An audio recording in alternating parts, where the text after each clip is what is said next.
Hello, everyone. Welcome to a new series we're doing for our YouTube channel where we are going to be ranking some of the best games of our senseis, maybe other players eventually in the future. But for today's first show, we are starting with the best games of IM David Pruess, sensei of the dojo. We're going to be ranking his games, our favorite top 10 as we see it. And we have a very special guest for this episode. Since David's not going to be joining the rankings, we have Grandmaster Sam Shankland. Thank you, Sam, for joining us. Yeah, my pleasure. Sorry, I'm lying in bed. I'm a little sick, but hopefully I can give you guys some interesting insights. Absolutely. No, we really appreciate you joining us. I think this is going to be super fun. We've done a lot of like world championship rankings, best game rankings, and yeah, I think it'll be. Personally, I really enjoyed playing through some of David's best games. The way we did it is David compiled what he thought are, let's say, 30 of his best games, sent them out to us, and now we are going to rank our top 10 here. And then at the end of the show, David will also share how he sees his best games and what he thinks are his 10 greatest. Okay, so I think without any further ado, shall we get into it? Okay, yeah. Okay. Well, let's see. Okay, I got Sam in the middle. Jesse, why don't you start us off with your 10th pick, and maybe you could say a little bit about uh, how you picked your best game. Right. So David Pruess is a very interesting player for me.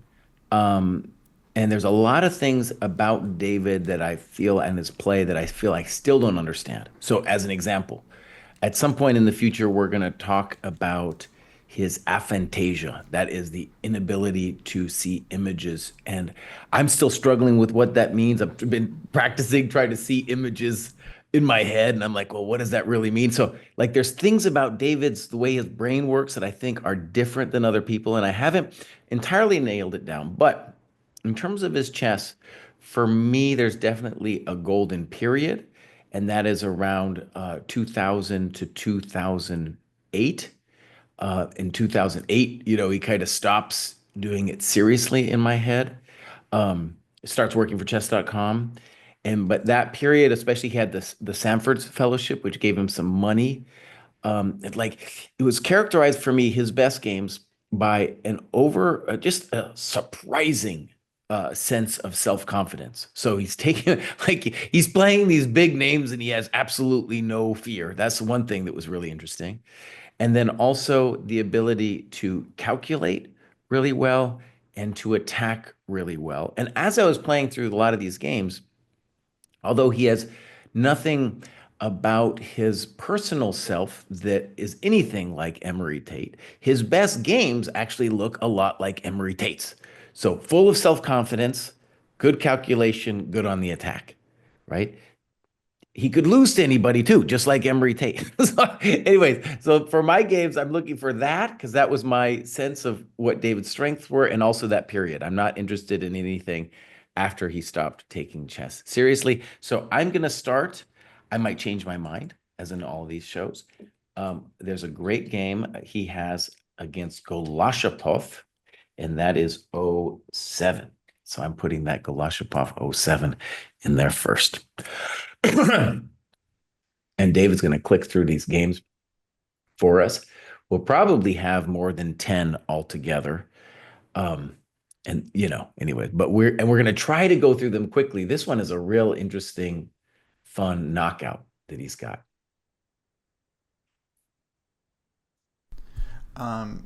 Yeah, here we go. So this is from which tournament, David? Maybe you could give us a bit of insight on the game. This is from Capelle Legrand, which I played twice. Mhm. And this was from my first outing there, which was more successful than my second, although like I was pretty happy to play in both versions of Capelle. And I also played the Road Open twice, and in general, I felt like I played a little bit better in France than on average, maybe. Mhm. Did you Uh, get like a GM norm at this tournament or something? yes. Yeah, yeah, yeah. Because Yeah. right, there's a couple games in here from that tournament where you slayed people. Yeah, I played like maybe seven grandmasters at this open. And I started the tournament by winning maybe three in a row. against GMs. And then in the fourth round, I lost a really, really long game to Miroshnichenko, who I think eventually won the tournament. Mm-hmm. So, yeah, this is where it starts getting more hectic. Dang, Bose. Dang. Yeah.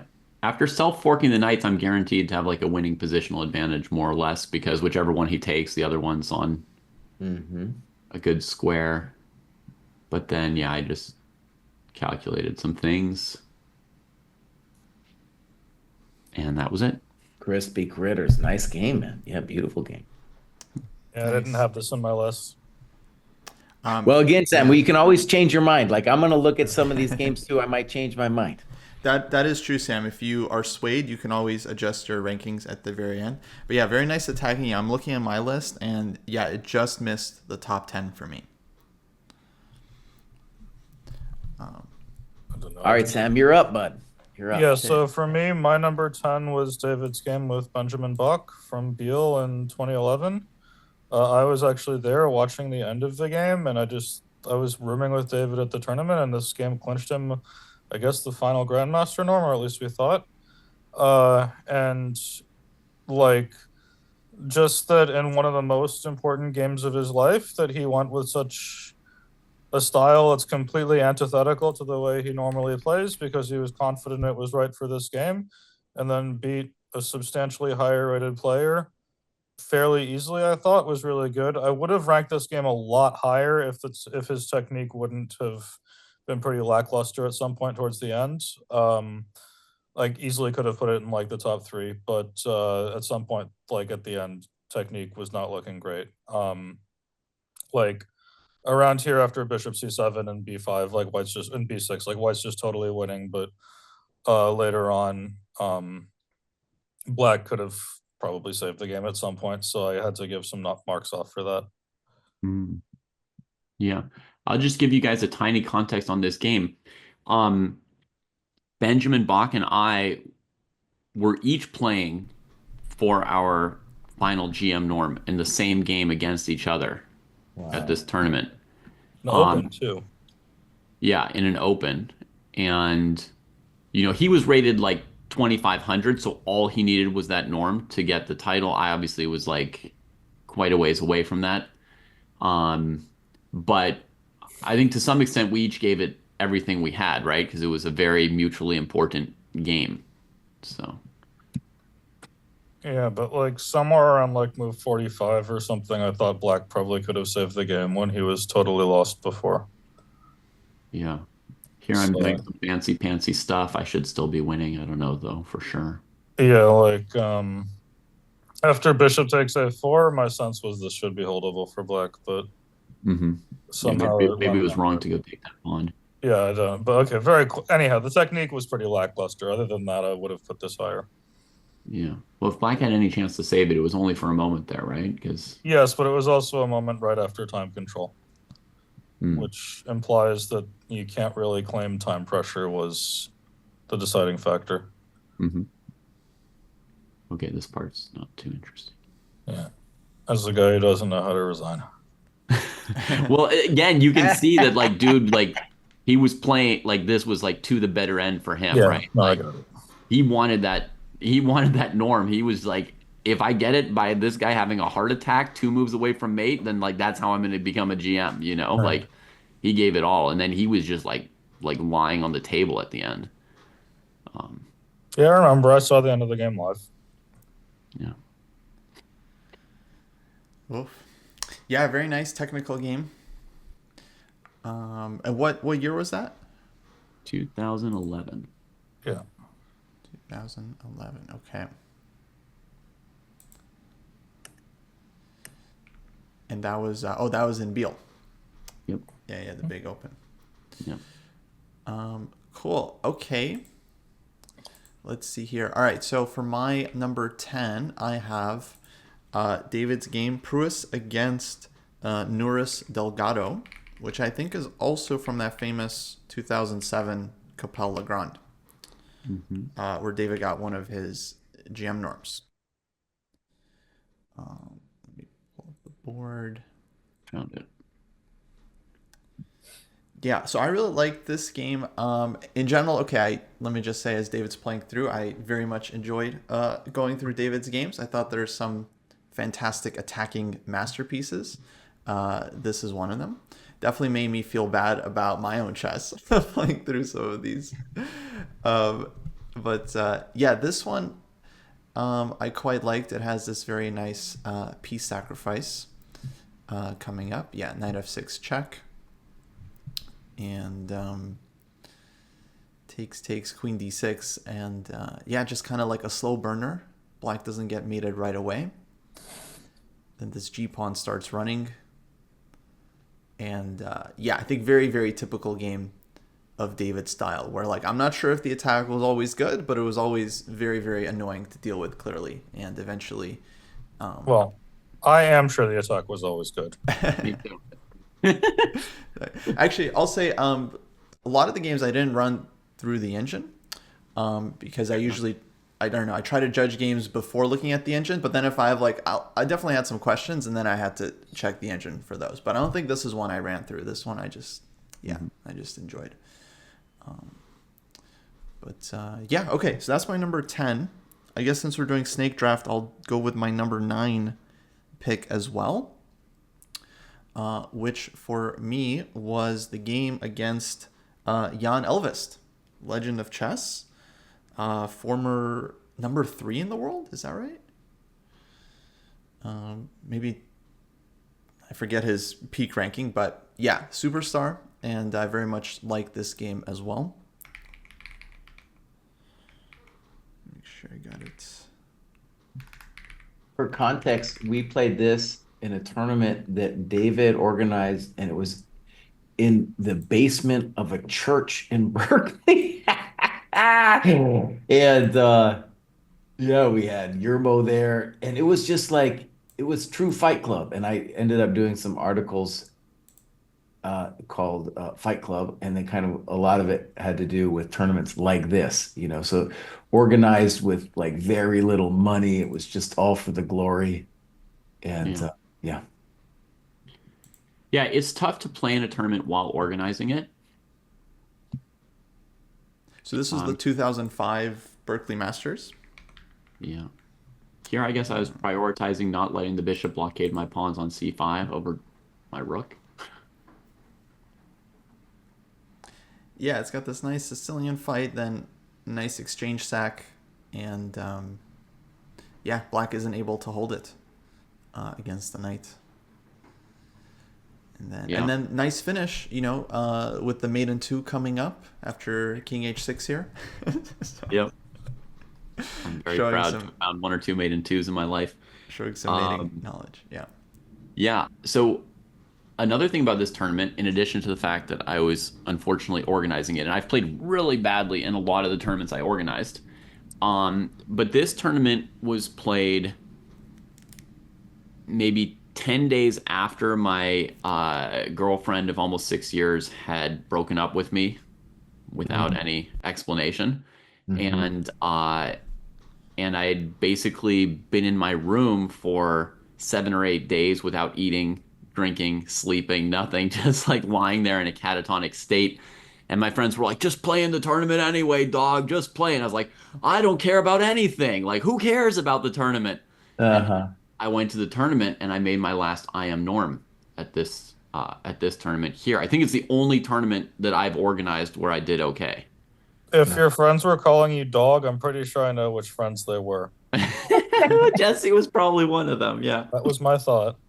But David was not open about his relationships or feelings at that point. So this was a man who was closed down. He was not talking about that. Well, I was running the chess club with Andy and Vinay, and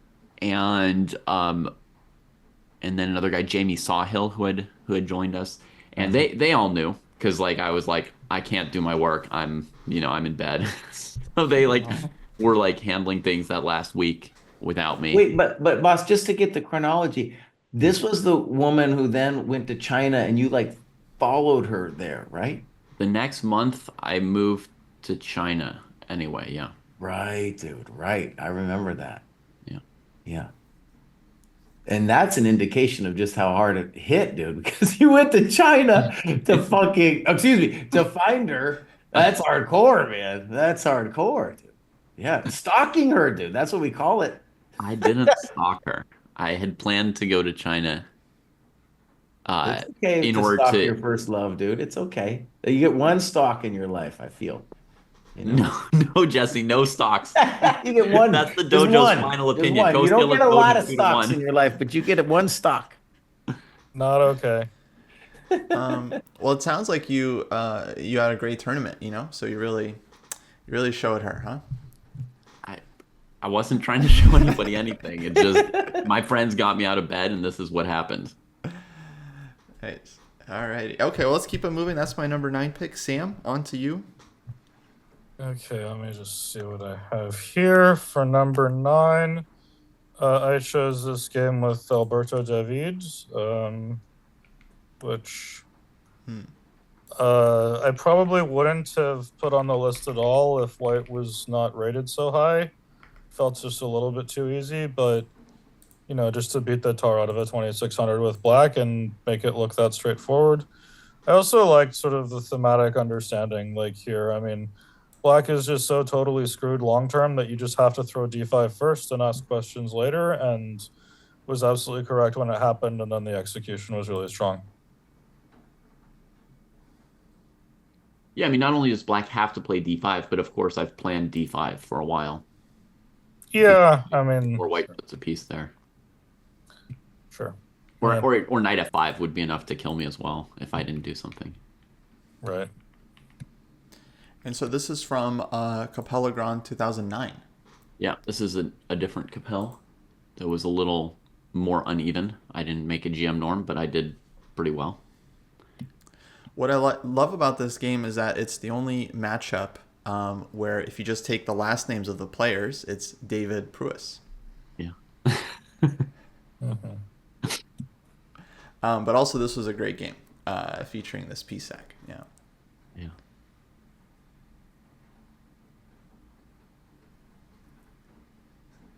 Okay, now it's just... Yeah. Banger. Okay. Jesse? Okay, here we go. So, number 9, we have. So again, my thing with David was he had no fear. And here's another one where he took down a big name. This is Rozentalis in 07. Big. Great. Rozentalis was an amazing player, dude. And David has no fear in this game. No fear at all. If you don't know, those in the dojo already know, but the man would never take a draw. So like other players, especially in this time period, would have been like, if I could get a draw against one of these guys, that would be cool. David didn't even understand it. He didn't understand what you're talking about. And just play your game. If it's a draw, it's a draw. You know? D3, nice move. Boom. Yeah. I mean, you can accept that a draw with Black is a fine result. That doesn't mean you need to be praying for it from move 1. Just go and play your game, and if you get your chance, you take it. I don't see the problem here. But Yeah. I would say to anybody watching, normally it's not a good idea to start a fight when your opponent's castled with the rook on the e file and you can't Right. even castle yet or anything. Like this Yeah, is that's not what's so normal. nice. What's happening. So B4, he thinks he's gonna survive. David's like, no, boss, you ain't gonna survive, buddy. Yeah, he was already dead. Bam! There's a couple knight F2s. David's very good at knight F2, we're going to see in this series here. Very good at knight F2. And that's a welcome to the dojo moment right there. Yeah. Oh, that was a good one. Okay. Then we have, at number 8, we have Akobian from 07. And one of the things about this list, by the way, that is that I feel that David, like a lot of players, was not religious about putting all his games in a database, not religious about going over his games in the period where he was actually doing really well. I think now he's doing it. But in any case, I feel like there's games that are missing. And so this game, Akobian '07, I have a distinct memory of him playing another game against VAR. Uh, and it was like '03 in LA. And I remember he crushed the tournament. And then I would like slept on his bed for a couple hours before I caught a flight. It was one of the first times I hung out with him. Anyways, so I'm just trying to say from the golden period of Pruess, we have missing games. There are missing games, and there aren't in the database because back then in these opens back in the day, even today, nobody, they don't go into the database. It's only if you put them there yourself. Yeah. And VAR is very tough to beat, dude. I've played a lot of games with VAR, and so that he got a nice position here and then doesn't allow VAR any chances to come back. Yeah, this is the last round of the North American Open. So we're playing for first place, actually. Well, I'm playing for first place. He isn't. Yeah. Oh, wow. So you got first place? Yeah. Oh, sick. And afterwards, I remember I was like, David, dude, you gotta like celebrate somehow, at least have a little bit something to drink. And I forced him to drink a little bit of wine, and he was like, "Oh God, you're killing me, Kraai. What are you doing? You're killing me. I can't believe you're doing this to me." I thought this was kind of a foregone conclusion, this whole game. Even though it's like a last round game, because I played a really good game or two really good games the rounds before. So I was just like certain I was going to win, like before the first move. Wow. And also it has one of the funniest draw offers. That's why I say I was playing for first place and he wasn't. In this position, dude played knight A8 and offered me a draw. Knight A8. It was like one of the most pathetic draw offers I'd ever received. And damn, I've laughed at a lot of draw offers, but that's cold, man. That's cold talking smack here. But you see what I'm talking about the extreme confidence. He doesn't care. And VAR was still is a great player, but back then VAR was one of the top players in the country for sure. Yeah, and he's, in general 200 points stronger than me or something like that during most of our careers. But I think in a last round game for first place in a tournament, I would definitely pick myself because he's got almost no experience playing a critical last round game. He would always avoid it, like offer a draw or something. Whereas me, when I finally, and obviously he's had more opportunities than me, but when I finally got to the situation of being in a last round game, playing for first or second in a tournament, and people offered me draws before the games, I just declined, lost horribly, and got that fear out of my system, because what's the worst that can happen? You could lose, right? So I played the games, I lost, and then I was like, okay, no problem. But I think VAR basically never had. Yeah. No, that's an interesting point. I think we can all see the lack of fear in your play for sure. Yeah. Okay, on to Sam. This is my number 8. Yep. Okay, for number 8, I have David against Bogner from Biel 2011. I was there as well. Again, it felt like Black went down fairly easily, but I liked the way David handled it, and I liked sort of the professionalism that came in one particular moment, on move 16, I guess it was, which is, so all this, like, bishop e7 was a big mistake. First of all, I would say I liked that David had this interesting idea to play in the Najdorf to go bishop e3, bishop g5, and bishop c1 to just play a Najdorf anyway, but with the pawn on h6, and argued that this is suboptimal against an f4 setup. I'm not sure that's right, but it was like an interesting idea. Yeah. Which showed that he was good at like finding opening ideas on his own without the computer.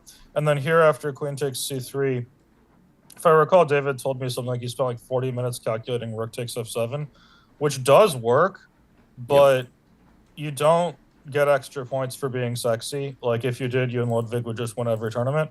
But the just bishop e3, and then the way he played with bishop takes g5 and knight f3 just struck me as so professional, so clean. And then, keeping things, not like crazy simple, but as simple as possible without messing things up. And then, the rest I thought was just really good. I like this game a lot. Yeah, it's an interesting point. I mean, I don't know if I should have maybe made the decision faster, but in this position here, rook takes f7 is winning. Right. Like stone cold winning. And I calculated it like really, really far. And finally, I was just not 100% confident in my calculation, and I thought I was probably winning anyway. Yeah, so there's just no need developed. Yeah, you're not going to get extra points for like being sexy. Just winning is winning. I've tried all my life, and you're right, Sam. So yeah, I mean it's what Boris Gelfand once said. He said as soon as you see a move that you evaluate has 100% certainty of winning the game, you play it and hit the clock, and you don't worry if there's a faster win or a prettier win. Yeah. And yeah, I like this rook f1 move as well. It was very nice. Yeah. Well, this way you got to see my terrible endgame technique. It was good enough. Which was not as bad this day. It was fine.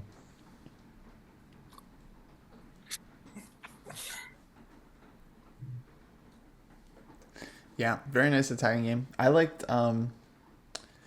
really liked the sacrifice on g5. If you just go back to that moment, because Black could take it like so many different ways. Yeah. Like after knight g5. Obviously, you could take right away, but then he throws in like knight e5, knight takes d3, and queen c5 check. There's also queen c5, queen g5, right? Which like immediate queen c5, queen g5. Yeah, but it's all working beautifully, which is very cool. Yeah. Yeah. Cool.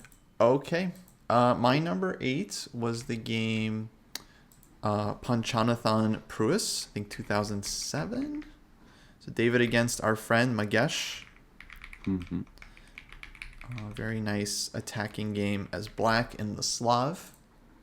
An opening that Sam taught me. Oh. Unfortunately, this opening doesn't work anymore, but okay. Yeah. Or at least not the way I was playing it. G5 is a good move. I thought g5 was the main move. Yeah, I was playing f6 at the time, which is not working. Oh, okay. Yeah. But G5 so, pre-supercomputers, the main line was like knight e3, gf4, knight f5 here. And it was like a huge discussion. It's still the main line. Is it still? Okay. Yeah. Sometimes people have it right? Like 20 years later, you check with a supercomputer, and it's like, oh, they were always playing the best line, and other times they weren't. Right. So, but he did a thing which strong players will often do against less strong players, right? You just play like, you're like, I don't want to do like a 20-move theoretical discussion. Like, I'll just play a move that you haven't analyzed, and we'll just play a position. The problem is here, this is not a position. This is utterly horrible for white. Yeah. Well, Black has to find one key move, I think, because you figure out white's threat is e4, knight d5. Mm-hmm. It's the only thing white can do, and it threatens to bust you, but you just got out of the way of it.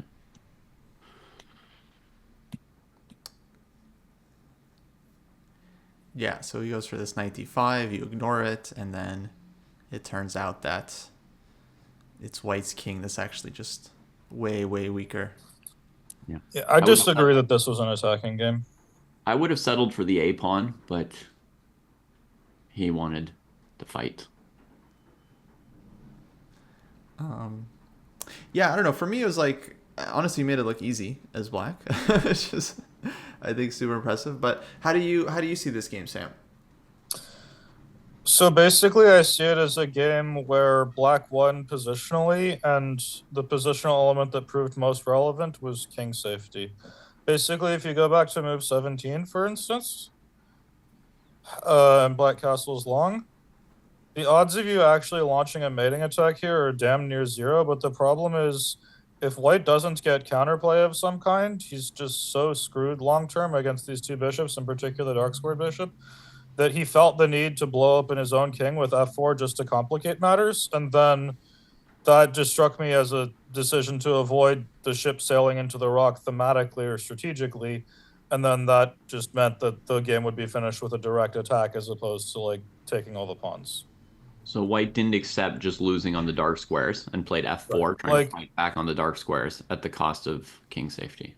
yeah, I mean, like, for example, if you just like, I don't know, if you took black's h8 rook off the board or something and said, okay, white's going to lose the knight on d5, like, you're never going to mate him. Like, you're not going to mate him by your own volition. You're only going to mate him if he opens his king to try to complicate the game, which I think is a totally understandable decision on his part too. But I just don't really see this as an attacking game. Like, he opened his king right away, and then the moves were just direct.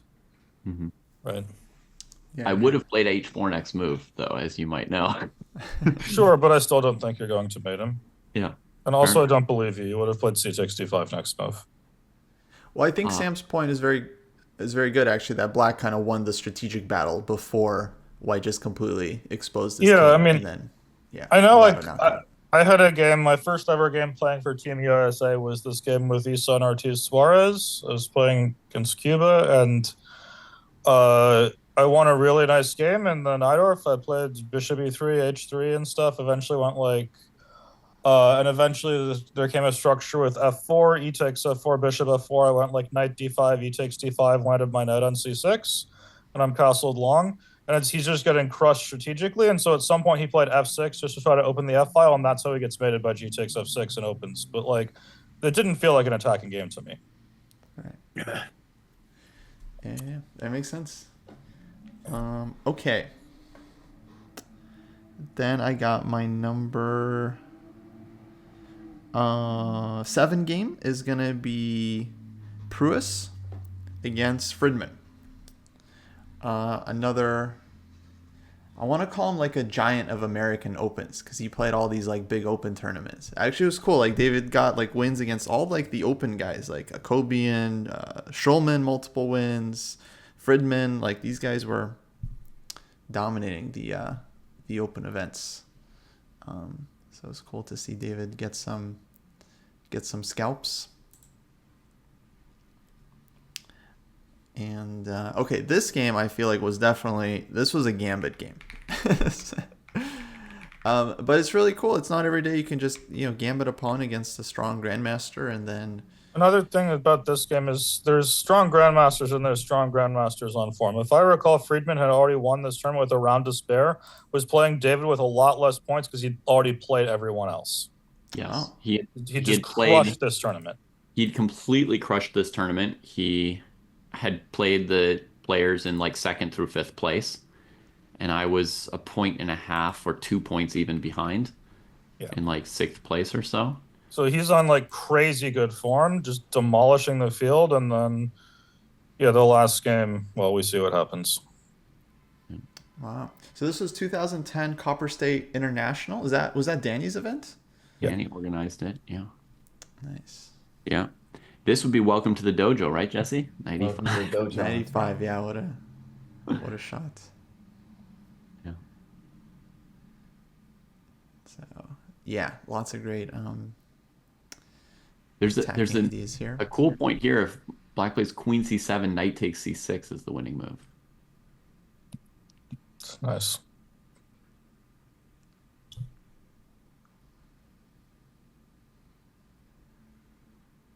He didn't resign either, man. Jeez.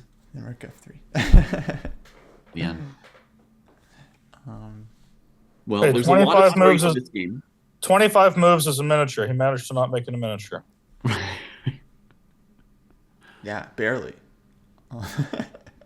There's a lot of story behind this game, but I think I won't share it right now because this game is the subject of a rap song I haven't released yet called Chess Story, which tells the story of the game. So we'll just wait for that. Oh, nice. Oh, and I didn't even mention the thing. I mean, I think was the idea also behind this series. But once we have our list of top 10, David, you were going to make a video on some of these games, right? And cover them for YouTube. I will make 9 instructive videos on 9 of the games, and on this one, it's just a rap song. So Awesome. Because yeah, some of these games I was looking through them, I was like, damn, David needs to make a video on this game. So now it's gonna happen. So beautiful. Yeah. Okay, Sam, on to you for your number 6. 7. Number 7. Sorry. 7. Okay, my number 7 was a recent one, Pranav against Pruess. Mm-hmm. And what I liked about this one was, okay, first of all, I helped David a little bit in terms of preparation and understanding. And I know that David's a very stubborn guy in terms of understanding, but I thought this game reflected a much more recent understanding of chess in sort of the more computerized era. Like this move h5. Like, for example, what I had always told David is that in this Najdorf with e6, that white is better if he plays both g4 and a3. Therefore, you must always meet the move g4 with b4, and you must always meet the move a3 with h5. And this is not the most common knowledge from the era when David was playing at his best, and I don't think that was something that he said he would have thought off the top of his head, but he took me at my word, and he understood the positions quite well. He did ignore me at one moment, but other than that, I thought this was a really good game. This was one of my first times ever playing h5 in the Najdorf. It was not like one of the moves or setups that I used. Yeah, but you made it look really good here. And I mean, also, like, I think Pranav Anand is crazy strong for what it's worth. I mean, these kids nowadays who are like 25, 30, I mean, I think they're like better than a lot of like 2600s from not that long ago. Yeah, actually, Jesse talked about my confidence in general, but before this game, Jesse, I played through like 50 of the guy's recent games or so. Mm-hmm. And I was like, I have no hope. Like, I can't find a single thing that I do better than him. Like, I couldn't think of a single scenario, opening, type of position, nothing that could ever go my way. You have I was a better like, he's second. just too good. What's that? You have a better second. A better second. So yeah, going for you. I actually have a bit of backstory in this game as well, because this is one of the few tournaments where I was at with David. This is at Sitges, the Sunway Sitges Open at the end of 2023. And I also played Pranav Anand actually like 2 rounds earlier, and he destroyed me with white. It was like a Rossalimo and just totally obliterated me. So yeah, I was really, I feel like I was watching David's game more than my own for this round, because I was really pulling for him to get it. And then David, like, he sacks the exchange on c3, and I thought, like, well, he got to sack on c3, can't be too bad. And then he got this endgame, and the endgame looked pretty good. And then he's like up 2 pawns in a knight endgame, and I'm like, okay, David spent 100 hours studying knight endgames the last year. I feel like he's got this. Once it was the knight endgame, I was like, no, he's gonna win. Yeah. For sure. I had Shankland helping me and Averbach for this one. Right. Yeah, you did ignore me at one moment though, but that's okay. Well, I mean, you weren't giving me advice during the game, Sam. No, but I had told you that whenever you play a Najdorf structure with e6, it's extremely rare that e5 is a good move, and that indeed you shouldn't have played it Okay. on move 22. Sam wants me to show you everybody my mistake from this game. In this position here, e5 is not great. You should just throw d5 immediately. Sam says Black should leave the pawn on e6 and play d5 immediately. Keep the knight more bolstered. Put the knight here and keep It's still a great game. Play a slower game. Yeah. Whereas I was ready, as you saw, to expand with e5 and f5 already. Yeah. Nice. Sam's probably right, but I didn't come to a clear conclusion in my analysis yet. Sure. Okay, let's keep it moving. Well, we have our first repeat. So for number 7, I have the game against Delgado from 07. We already went through that one. It's surprising, actually, we haven't had any repeats yet. And then number 6, we have Schulman from 06. Actually, let me do it. So actually, I'm trying to write them correctly here. And Schulman at this period was huge in American chess. He won the U.S. Championship that year, where David and I were both there in Tulsa. right? It was 2007. Did I get that right? Or was it 2008, David? I can't actually remember. Um, Oh, sorry. Jesse, tell me, is this a long end game or an isolated queen pawn game? it's from 2007. The one you're looking at is 2004. This is the wrong one. Okay. Shulman won in 2008. Yeah, 2008. That's right. Shabalov won in 2007. I remember. Okay. Anyways, yeah. So Schulman at this period was an incredible player, and David again, no fear, just no fear at all, dude. Yeah, I wasn't really an expert on Queen C2 in these semi-Slavs at all, so I didn't really know what I was doing for a couple moves, but then I got into the rhythm here. It was a typical David game. Yeah, actually, let me just say with this structure, it looks one of the things that's peculiar is it looks like, and I'm going to go ahead and say I'm going to guess at this point in the game, Schulman thought he was at least doing fine, and maybe he is, but David, like normally I would say, okay, the bishop is looking fine on d6, black's pieces look great, we're going to ruin the white structure, but white has some interesting pressure here that I thought, yeah, it's a fascinating position. I would because I would normally be on black side here, but I think didn't run this with the machine, but I strongly suspect bishop g4 takes f3 was heinously bad. interesting. Like that was what black's good mine or good bishop against a bad knight, and you're not going to give mates. So what the hell? Oh, actually, this was one of the few games I checked because I was curious. I think the bishop takes f3 was fine. I think like the computer mistake was giving up the bishop on d6. Once white gets like the bishop pair, the total bishop So knight pair, h5 was a mistake? I think knight h5 was bad. Yeah, allowing knight e4 and then f5 was like continuing. What do you want instead? I'm not sure, but I think it was saying black Knight was b7, yeah, that makes fine, sense. Never mind, okay. I would But say knight h5 is a very Good knight. human move. I mean, it makes a lot of sense to play knight. because I'm like trying to keep that knight bad and it's under fire. All right. I think that's the biggest problem in black's game here, But if you believe you're better as black, you're going to play knight h5 because knight bd7. yeah, you want to play knight e4. f5 and go. Yeah. Yeah. So here I'm threatening rook c6 in case anyone didn't know why he gave up the c file.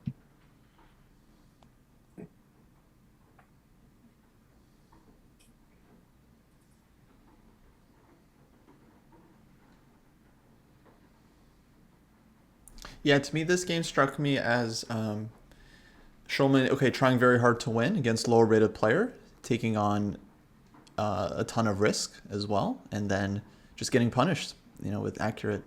Oh, queen Accurate takes play. f4, queen f8 is very nice, isn't it? Yeah. Yeah, that was my point in this position. It's the only way, too, I think. It's bishop e5, allowing this rook e8 thing that doesn't actually do anything.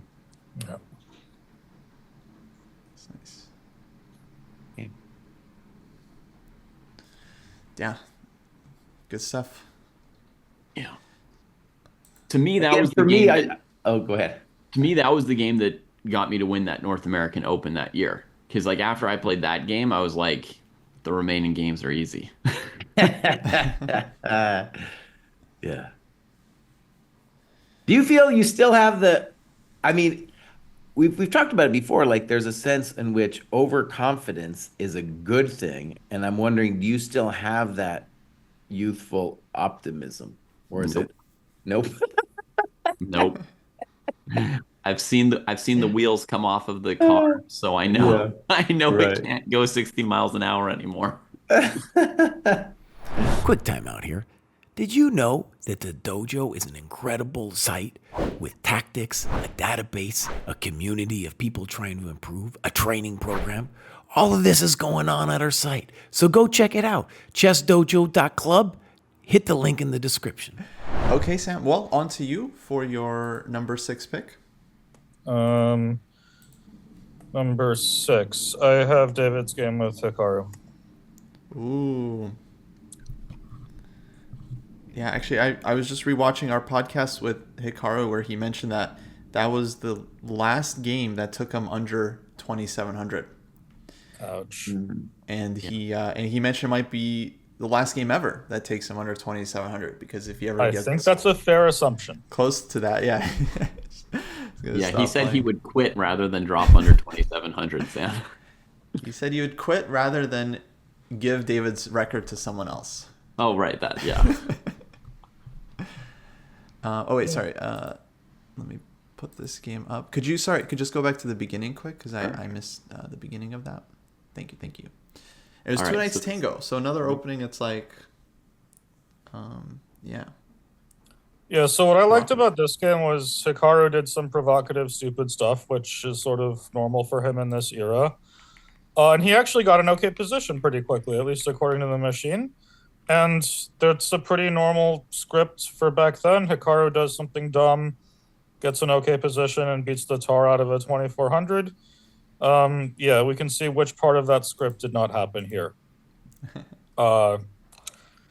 Like, you know, beating Hikaru this decisively in some weird position where he was originally fine, like, yeah, that's not easy to do. It's the same night that Var had, but worse. Yeah. And I mean, again, I don't give any points for sex appeal, but the finish was pretty nice. So Rookie 2 was classy.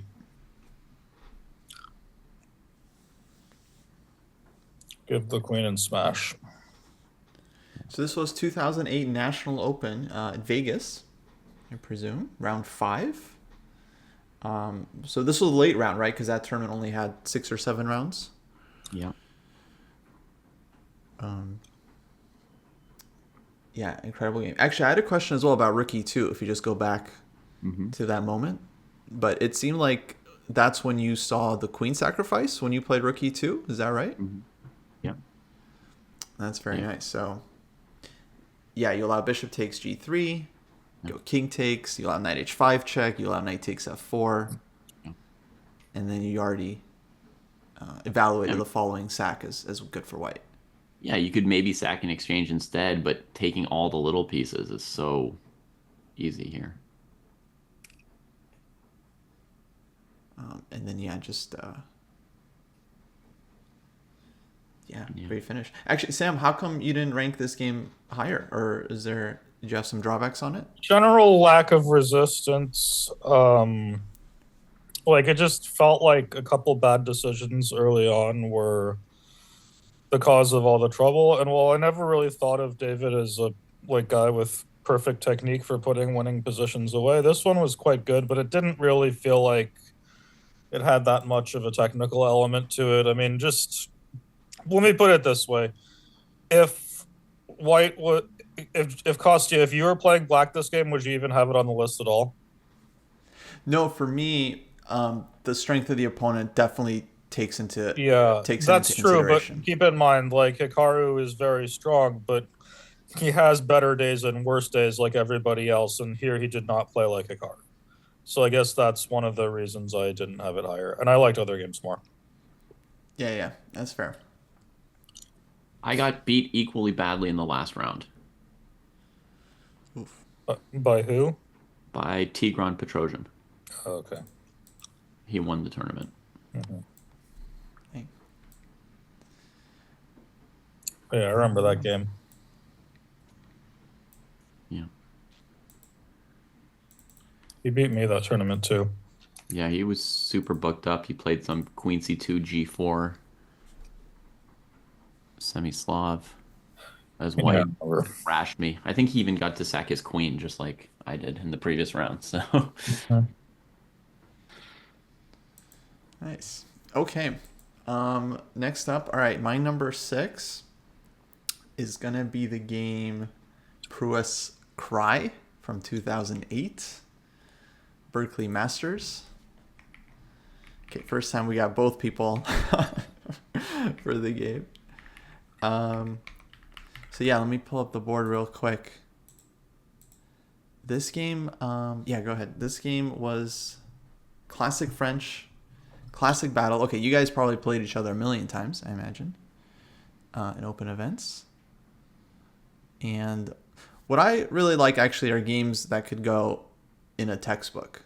And I thought this was one of them. You got the bishop h7, and it's not just an immediate bishop h7, like the game continues. Like white has to build the attack for some time. And then, yeah, this sequence I just thought was like magnificent. This knight d4, knight h7, rook h3. Just very, very aesthetically pleasing game. Sorry, Jesse. No, that's okay. Yeah. But yeah, there you have it. And then, oh, it's me again. Okay, number 5. I have a repeat, Pruess Akobian, which we saw already. But yeah, I thought that was a fantastic game against my former coach, Var, who, as Jesse mentioned, was just one of the top players at the time, and then very good defender. I've always thought Var is super difficult to beat, and he's no problems playing down the exchange. I've seen him save and win many games where he's just down in exchange for like no compensation or not enough compensation. But I thought he showed just brilliant technique in that game. Yeah, it's true. After I won the exchange, and I even had the bishop pair, I did have a heck of a time pushing him over the edge. A heck of a time, like fun or? No, like it felt like really difficult. tough. Like I was like, this should be like 100% winning, and like it was not. Like the win wasn't just like I was not evident for another 30, 40 moves. And the fact that he came in like super important tournament, last round, high stakes, for me that definitely adds to the value of the game, because I just think it's harder to play a good game when there's so much on the line, when you're playing like strong player, high rated player, prize money on the line, all that stuff. So yeah, I think it's harder to play good chess, and I think it's harder to play risky chess because most people are nervous about the result and they don't want to take risks. That I think is a very difficult thing to overcome too. Yeah. Okay, let's keep it going. Sam, number 5. Let's see. For number 5, I have a repeat. I have the game with Delgado from Capel.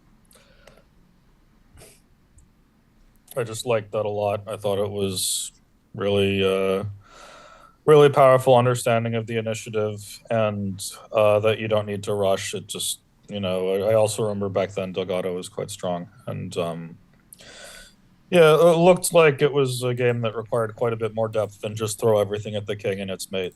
But yeah, I thought it was a great game. Yeah, I was never really going to mate his king. It was actually him who tried to mate my king, and then Yeah. I was just trying to queen a pawn, Just Well, it was sort of a side. It was a side of the board game. It was like you were going to beat him on the king side. If his king stays there, he gets mated. If he doesn't stay there, you make a queen. yeah. So Okay. For number 5, I have Bruce's game against Zavadsky from 05. Okay, that's a deep cut. What do you mean that's a deep cut? Like it's like a deep reference. It's like lesser known player, older. Uh-huh. This is from the same Berkeley tournament where I got my IM norm. I don't remember that guy. I was at this tournament, but I don't remember this guy. well, I played with him a bunch in mechanics when I was around then. Mm-hmm. Yeah. When I was like 2200. Yeah, very decent master, right? I think I definitely saw him at some tournaments. Yeah, he was like 2300. I beat him twice when I was 2100, and then I played him a third time when I was 2400, completely crushed him and blundered mate in 2 and like a queen endgame 3 pawns up. Okay, David, let's just pause for a second. So dude just played bishop g5. Bruce did. Maybe you could flip the board, Mr. Bruce, and then I thought this was like, what, dude? Because see, Bruce, he doesn't care, dude. He doesn't care. I'd played these kind of positions more from the white side than the black side, right? These like Panov, IQP kind of positions. Yeah. And I used to think, you make black play g6 and then you trade their dark squared bishop, and then you're good because black's dark squares are weak. And then I think it was like Greg Shahadi who told me like, well, sometimes black can counterattack you on your dark squares after you trade those dark squared bishops. So it's like not so clear who the dark squared bishop trade favors. And I was like, whoa. So here I kind of So how much had you seen when you played Bishop G5, dude? a lot. I don't I Okay. don't know how to explain too much. I mean, I was not planning to recapture on F8, right? I can tell you that much. Right, right, I mean, because you could think it's just an exchange sack, but yeah, my right. plan was knight f4, and I think g3 was the only square for the queen, so I'd planned at least this far. Uh-huh. And I thought once I've got his g pawn, if he leaves the bishop on f8 and lets me recapture it, I've got comp. Okay, yeah. Um, and I thought if he saves the bishop, then I had seen as far as, bishop h, I'd seen, of course, to this position. Okay. And probably somewhat past it, right? But I'm planning to maybe only be a piece sack if I take here. I've got the idea of bringing the knight to c4 and then playing a5 to trap that bishop. I'd seen more than this. I don't know exactly how much. Okay. Yeah, very creative sacrifice, the way all of black's pieces just kind of arrive on the board. Yeah, this is cool. Now they're all just hanging. Hey. That was aesthetic putting the knight there, I guess. Oh, dude, yeah, that was a great game, man. Yeah. And that was the only game where you played some chump that I didn't even know, but I was like, I got to put that in there. Yeah. Jesse is slightly prejudiced against chumps normally. Well, also just when I think about, you at your best, it's you playing very strong players and, doing well. I would say your weakness is actually when you play the chumps. So sometimes, you play so aggressively against them that they get a chance and then you lose those games. Yeah. Okay, so then number 4, I have another Schulman game where that's Schulman 04. Okay. Again, I thought he was an amazing player at that time, and David had no fear. I think he may have also been U.S. champion in this year. No, he wasn't. No? He won once in 2008. Only once? You sure? Okay. He 'Cause I tied for remember- first with Onistrik in 1 year, and then Onistrik beat him in tiebreak. Okay, so maybe he'd lost to Onishuk in tiebreak this year or something. Because 2004, I'm pretty sure Hikaru won. okay, well here's the story. Yeah. Is that like I went to register at this tournament, and I went up to Bill Goichberg and said I wanted to play David Pruess, blah blah blah, and then he was like, "What section do you want to play in?" And I was like, "Huh? Like you're the biggest tournament organizer in the U.S. and like I just won the Sanford Fellowship and you don't know what section I'm in?" So I was like, "Oh, that's a little bit odd." But okay, whatever. So like I told them open section, and then I was like waiting around in the room, and then Schulman comes in and he's like, "Hi, I'd like to register for the tournament." Yeah. And they're like, "Name?" And he's like, "Yuri Schulman." And they're like, "What section do you want to play in?" And he said, "Open section." And then they're like, "Okay." And then they registered him for the open section. I'm standing there like, "You don't know who Yuri Schulman is?" And I feel like Sam, in my head, it was like, maybe I've exaggerated the story over time, but I was like, this is the U.S. champion, and you don't know what section he's playing in. But maybe I'm misremembering it. Maybe he was second. I still remember the one time at Millionaire Chess, a tournament director stopped me, literally put his hand on my chest. Was like, "No, this part is for the top boards only." Yeah. And I just said, maybe you don't recognize the name on the back of my shirt, but you should recognize the flag on the front. I play for the United States of America. But it was pretty funny. So this game, I want to say, back then, this was a very topical variation, and I always thought it was wildly complicated. It is wildly complicated. It's a lot of very intuitively hard to grasp, and then we get this end game here. Yeah. I think there's another branch of it where black goes like knight c2 instead of d3 and takes your rook and you take their rook, and then it's just like both kings are in the center and it's madness. But Yeah. if they go for this line, you get into an endgame quickly, so you can lower your pulse rate. Yeah, so the fact that you C5, great move that you outplayed him here in this endgame. Fantastic, dude. I love it. King C3, F4. Wait, just pause for a second. F4, dude.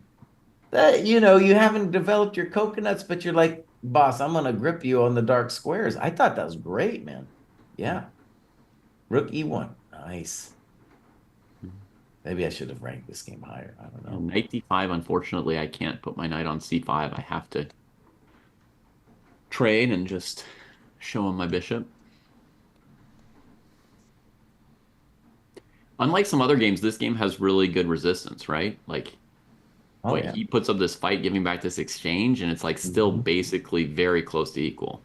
I didn't think black was worse here. My last pawn.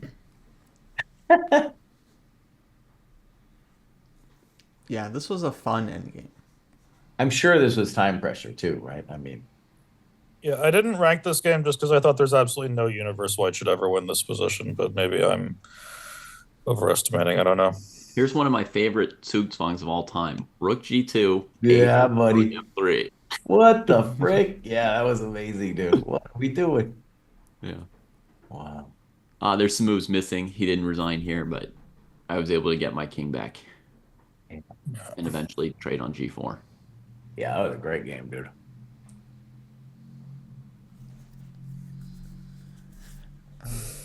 So far, also the only end game that we've had. Yeah, it was a very nice endgame. Well, This there game- was the Benjamin Buck one I mentioned at first, but that wasn't super endgamey. Yeah, this one here was played after 2 months in Santa Monica with Alan Stein doing 8 hours a day of Dvoretsky's endgame manual. Uh-huh, okay. Transformed myself as a player a little bit in those 2 months. Nice. Okay, Sam, on to you for number 4. See. For number 4, I have actually another recent game that he played with the player you guys probably haven't heard of, Kostya Kavutskiy. Again, I just thought this game showed a greatly matured understanding from David from when he was at his best some years back. That in general, I sort of thought of him as a romantic who likes his knight takes f7s in the Petrov and isn't going to particularly care what the machine says or anything like that. And this just looked like a really strong modern game. Like this was probably the only game of the entire set where if you had told me, yeah, Carlsen was white, I would have believed it. Wow. But yeah, this just looks very much like a top level game from today, like from a 2700 plus player. Like just perfect execution against King's Indian. Okay, that's high praise. Yeah. I mean, this wasn't as flashy as others, but like, yeah, I thought this was just an extremely high quality game. Definitely. And David, you were studying the King's Indian at the time for black, if I remember Black. correctly. And this was the first line for white that I'd like covered from black's side. Nice. Spoiler alert, studying middle games helped you with both colors. Yeah. Yeah, super nice. Yeah, maybe I should have ranked this game higher. I don't know. Okay. For me, I got number 4 as looks like okay, yeah, I think it's a repeat. It's the game against Alberto David. Which I just thought was like, yeah, very nice win as black in that Najdorf. We had the D5 break and then the piece sack. So super nice finish. Put it there. And then my number 3 is another repeat, Anand Pruess, or Pranav Anand against David. For me, this is like yeah, just like such a another great Night Earth game. And I like that it came recent. It's just like David showing his old self and defeating a youth, which I thought was very important as well and cool. And so, yeah, third best game, I think. Nice. Okay, Sam, back to you for number 3. For number 3, I have his game with Daniel Fridman. It was just extremely clean, very direct against the guy in crazy good form. Again, showing fearlessness. Yeah. Nice. Typical Pruess game. Yeah. That variation, that fantasy variation in that game is something that I'd never played before. I'd always been scared, like, that opening's just bad. You can't put a pawn on F3. It's not so stupid. Right, but then Sam had this tiebreak match in the U.S. Junior, and that was sometime before this. But that was when I first looked at the line. Was actually from the black side to help Sam be ready for that match. Was it Robson who was playing the fantasy variation against you? Yeah, I don't remember you helping me that game, but maybe. It didn't go well for Reisky. Yeah. So that's an example again of like an opening which I'd sort of originally learned from the other side. Nice. All right, number 3, I got a repeat, and this is the Pruess Elvis game from 2005 where we played in the church basement. And let me just say, this whole series, I feel kind of weird doing my own best games. I feel great about it, but it has struck me to do the best games that people have played against me. And Elvis, I feel like when I think about somebody who really played a beautiful game, God, he worked me at that tournament. And so it was the same tournament. Elvis, like when I think like top games that have been played against me, that happened to me at that tournament by Elvis. So we got there number 3. And then another guy I've played a bunch. This is I don't know, I'm surprised no one's mentioned this one. This is Gurevich 2000. It's the beginning of David's reign here. Featuring more fearlessness. Yeah, that's an old one. Gurevich was a guy especially like in the 90s, I played him a bunch, and very good positional understanding. And so here David is playing black, and there's a certain position that's going to rise where you can imagine Dmitry thought he was better. A3, by the way, is bad. Probably. Yeah, it looks pretty dumb to me. Trying to play like a greedy A3, B4 instead of B3, bishop B2. But if you just stop here for a second, you can imagine Dmitry being like, okay, this is what he's looking for. Sure. Yeah. Knight D4 looks really stupid.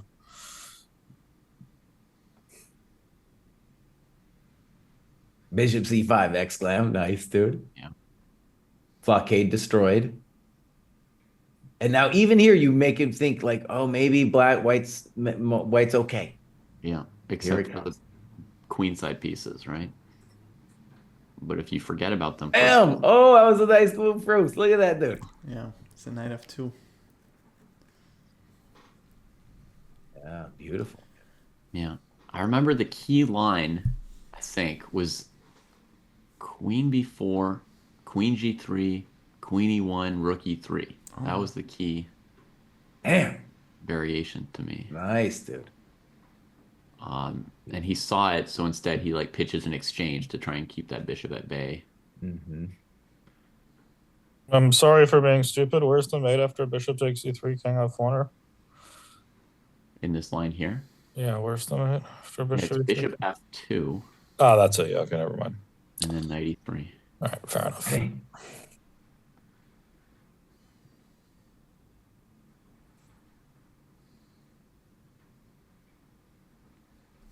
Yeah, no, this was a nice one. It says he resigned here, but he might have played king G1, queen D4. I don't know. Maybe he resigned. Yeah. Anyway, but the point is that black can actually take this knight despite the back rank. Show 'em why, Chris. Show 'em why. Okay. Ah, it's a nice game, dude. Yeah.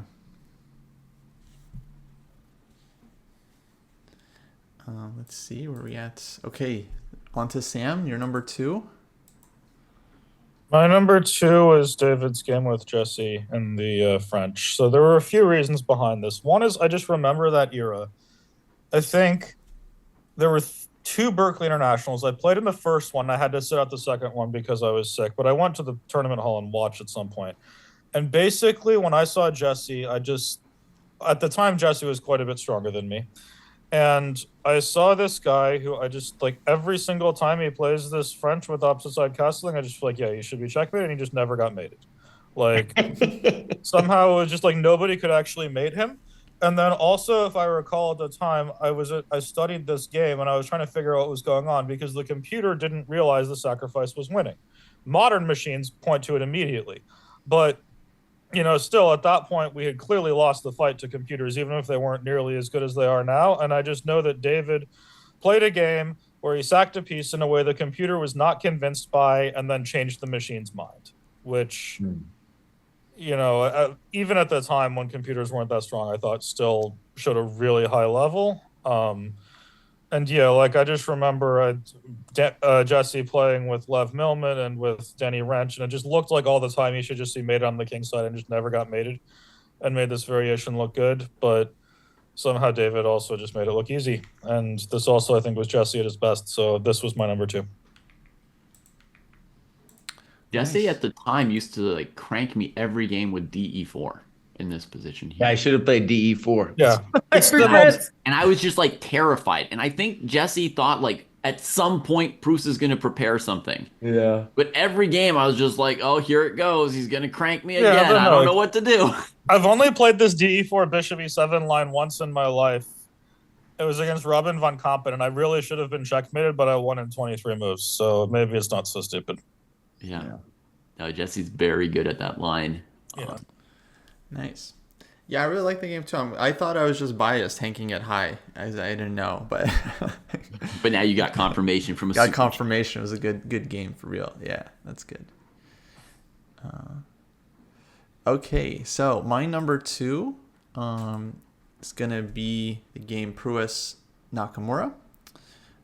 So we discussed this game already a bit, and just felt like I thought it's just a very nice game, and obviously the opponent is tremendous, which to me just makes it a much harder feat to accomplish, especially like high-level event, National Open, late round. Granted, what Sam said about this not being Naka's best day, but yeah, I feel like as far as the best games go for David, it still feels like it just a very memorable game. So I gotta rank it highly. Okay, and then my number 1 pick.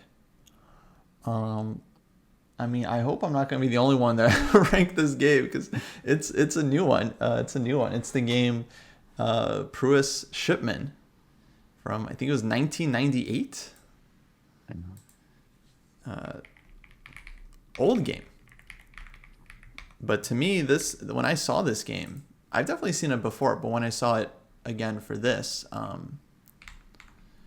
I was like, oh yeah, this is just the quintessential David game. Actually, Dave, if you just go back to the opening real quick, I missed the beginning, but because the opening is very important, it's King's Gambit, of course, David's favorite, and then this classic piece sacrifice on f3, which we've seen, back in the 19th century quite a bit, and a lot of sacrifices in this game. So first there's like a piece, and then there's going to be another multiple sacrifices. The most important is this pawn on move 16. This is how Kasparov beat the Berlin Wall finally in Astana, was e6 on move 16. I was also move 16. Nice. Mm-hmm. Just opening things up. Yeah. So yeah, bishop c5 and rook d5. Okay, I checked the engine a little bit on this game because I was just very curious, and it's like, black was winning at some point, but It's the King's Gambit. You know, that's not. It wasn't easy. I think it definitely was not easy for black. So there's okay, another exchange sack. So white's now down a full rook. And rook e1 continues as if no problem. Knight takes e6. And just rearranging the pieces, you know. Bishop f5, and then yeah, here it comes, just the finisher. Queen c5. So basically just sacking every piece. It was like a piece, and then a pawn, and then a rook, and then a queen, and then ending with this winning endgame. And then David, if I understood correctly, you we have a short of you on the channel where you talk about a game where you sacked all of your pieces, and you tell the story about how the players next to you were like strong players watching this game and were kind of like giggling about you playing it. Is this the game you were talking about? This is the game, yeah. So I think so much of how people perceive chess is through like who's playing it, or like how strong or how weak they think the people are, right? Like I'm very surprised how high you guys are ranking the Nakamura game, that it's already been ranked by 2 of the 3 of you, because it's not in my top 10. And I wonder if that's like partly a Nakamura aura. And so in this game, I had no aura, right? Because I was 2200. I'd like recently become a master. I'd never won a tournament. I'd never beaten an IM. I mean, I did win this game. It was my first IM, and I did then eventually win the tournament. It was my first open section that I won. But at the time, I think they were just assuming that I was losing, you know, and like, oh, he's playing like he's in a coffee shop, you know, that's not going to work at this level. He just doesn't understand the level. And yeah, before I played Queen C5 in this position still, I remember they were laughing at me, and it was like Rashid Ziatinov, who was basically like a GM, I think. I remember that guy, yeah. And maybe Mladen Vucic were on board. Either they were on board 1, I was on board 2, or they were on board 2, I was on board 1. And they were like exchanging looks, like knowing looks. They like look over at me and look at each other and be like, no, that kid, like, he's got it all wrong. And then like I played this, and the guy almost like fell out of his chair, like in the neighboring on the next board, because he was sort of watching while playing his game and wasn't expecting it. Yeah, I kind of expected black would go b6, and white has the same combination with queen f6. Oh, sick. But I think, you know, they just assumed I was losing because of, you know, name and rating and stuff. No, I would be too. I think it's supernatural. That's what makes this game like so amazing. Okay, I consider this like your opera game. It's like the super like just, like romantic game. But yeah, it's number 1 for me. Yeah. Okay, on to Sam. Yeah, so my number 1 was the game with Akobian from North American Open. I thought this was a really impressive game from David for a few reasons. One, obviously critical last round game against a strong opponent, but a big part of it, I guess maybe to some extent this falls into what David is saying about the players, but I sort of have it in my mind what David can do and what he can't do, and I also have it in my mind what Akobian can do and what he can't do. And if David had crushed Akobian in some like Slaughter the King fashion, I wouldn't really have been that impressed. But like Akobian's a guy who has just built his career on getting these positions without material down that were strategically kind of dubious, but where there was no direct knockout blow. And David did not build his career on having clean, crisp positional wins in the Benoni, like having like, you know, control the counterplay, gain the space, do everything right. I remember watching live the end of the game, the tension behind it. I thought this was just an incredible game from David. I was a little surprised you guys didn't rank it higher. But yeah, I guess that's where I would put it. Okay. Well, that makes sense. I mean, I thought it was a great game. It's funny. So this game with Nakamura, I can understand why David wouldn't think much of it. I had a win against Naka in 2007. It felt a little similar, honestly, and I wouldn't, you know, as I said, I'm not really interested in ranking my games too much. But anyways, I wouldn't rank that particularly high either. But that game, as a fan watching you, I've played Naka in that era so many times, from when he was a dirty little child, through like the 2000 through 2010 and all that stuff. And he was so tricky. He didn't have, okay, it's really actually interesting to think about Naka too in this period, because he was already so talented. He was playing way too much blitz, and in a lot of ways, he could be beaten strategically still.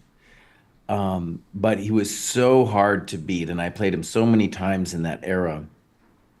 I drew a couple times, beat him only once. And so that, to me, I just appreciate the struggle. And of course, beating, well, now number 2 in the world. It's very surprising to me still that he's number 2 in the world now.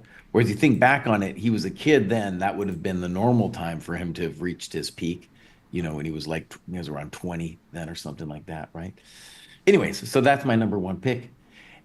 And David is going to compile the scores, so we're going to get a dojo average, and then also he's going to have his own top 10 that he's going to reveal. Quick timeout here. Did you know that the dojo is an incredible site with tactics, a database, a community of people trying to improve, a training program? All of this is going on at our site, so go check it out. ChessDojo.club.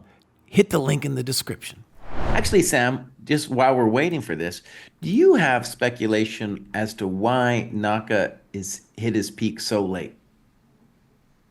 I think that he had basically no support when he was a kid and had a bad attitude. And then when he was older, he did have support and had a good attitude. I would say as a kid, he had massive support with an amazing stepdad as a coach. Did he have a bad attitude? Yes. He had an Maybe, but bad attitude. he wasn't like getting invited to top tournaments and stuff. I mean, if you compare the opportunities he had to like Radjabov, Karyakin, or Carlsen, they were pretty minimal. And then once he started getting them, and got to work with Kasparov and them, he got stronger.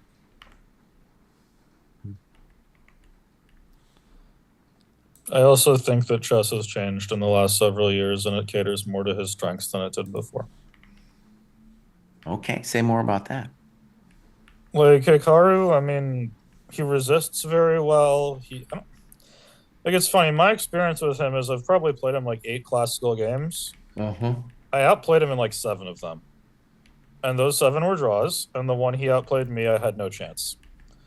To me, it seems like, at least what my sense is, the best thing he has going for him is just insanely high resourcefulness. And I think just the quality of that in modern times, the quality of defense in general is just higher.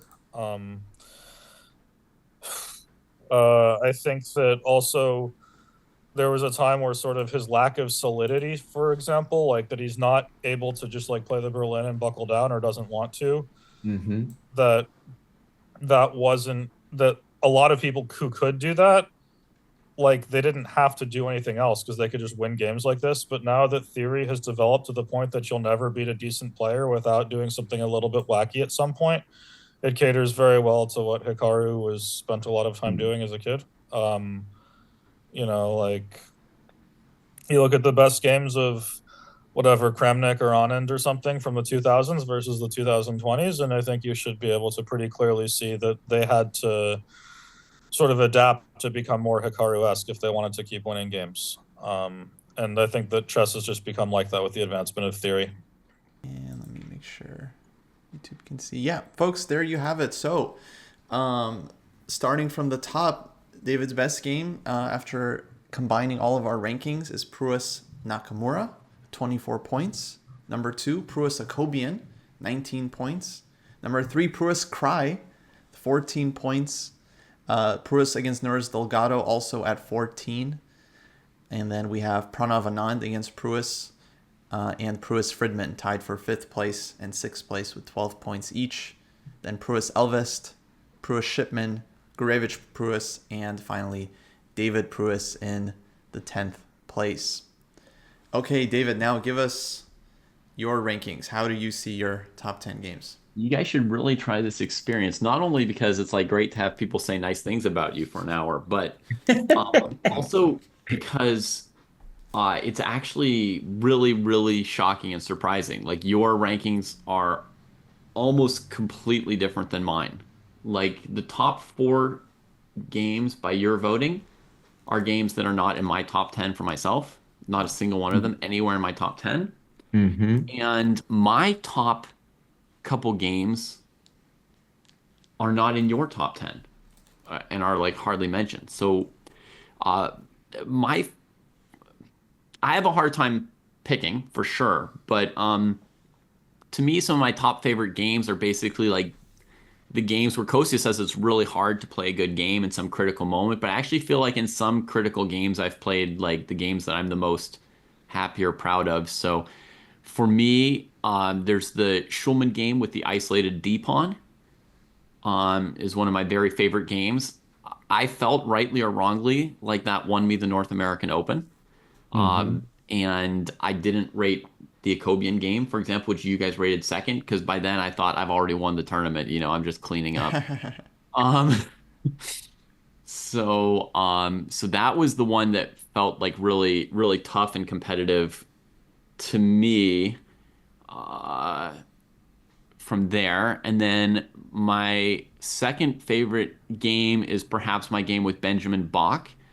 Um, uh, yeah, maybe I'm not good enough to see how the technique could have been much better, like Sam could see, but when I played it, I was like, oh yeah, like I did a pretty good job of of doing this thing. Um, and then like my third favorite here is the game with Fridman, so that's a game that you guys mentioned. And then Zavodsky, a game which was mentioned by one of you, but it's just such an unusual conception. I'm pretty sure it's not sound computer-wise, that game. I think there was some moment where White could just plunk a piece on e4, give back a bunch of material, and it's unclear or maybe slightly better for White. But that doesn't bother me.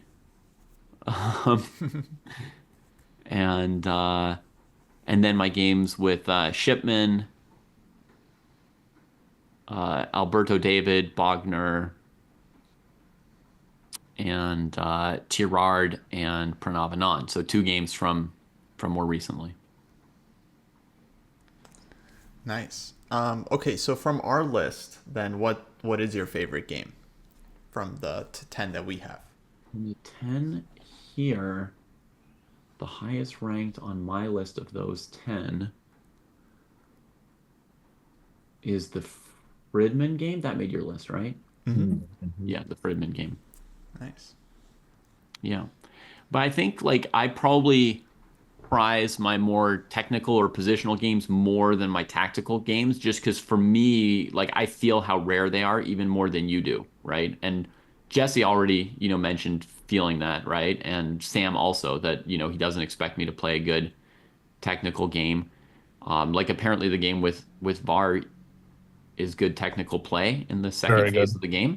Not just technical play in the second phase of the game, but controlling counterplay in the Benoni. Because like Yeah. everyone knows the Benoni sucks, but also everybody has been slaughtered by it. Like it really doesn't take much for it to go horribly wrong, and like for it to just go that smoothly, no discussion, takes a lot of skill at technique in containing counterplay. Yeah. So yeah, I mean, containing counterplay is another thing that I'm bad at. So I definitely like I know that these sort of like, rook takes f5 kind of games, like the Golashchapov game, which is awesome. I mean, I was having a great time during that game, but I have like, 24 games like that. And then the games like the endgame grind with Schulman, which is very close to equal the entire game. Where I've got one H pawn left and the extra exchange. That was like one of the favorite games of my life as well. That's like my number 9 or 10 because it's just so rare for me to grind something out of nothing against a good player. So, and as Sam said, the Bach game I played not my normal style at all. Yeah. No, I think we all appreciate it when you have games that are like positional and technical. So like, oh, he's doing something different. It's like, oh, this one's an acoustic album instead of his usual. Yeah. Yeah. But positional and technical doesn't need to be boring. I mean, I would sort of consider the Pranava non-game positional technical. Mm-hmm. It was also very dynamic. Yeah. I don't mean that those things are boring to me, but like when I was younger, they were boring to me, and that's why I never played good games like that, right? And then as I learned what's interesting about it, I finally got somewhat better at playing like that. Yeah. But yeah. Yeah. Well, cool. That was fun, man. That was great. That was great. Yeah, so folks, from here, David's going to do some videos on these games. So stay tuned for that. I'll be looking forward to it. And Sam, thanks so much for joining us. It was a blast having your insights. And Yeah, my pleasure. Sorry if I ruined anyone's votes. No. Your votes are the ones that we like compare our votes to be like, do I feel good or bad about how I voted? Oh, Sam voted on that game too. Okay, I don't feel as off. All right. Exactly. And yeah, folks, if you enjoyed this, let us know in the comments down below. Alrighty, everybody. See ya. Bye-bye.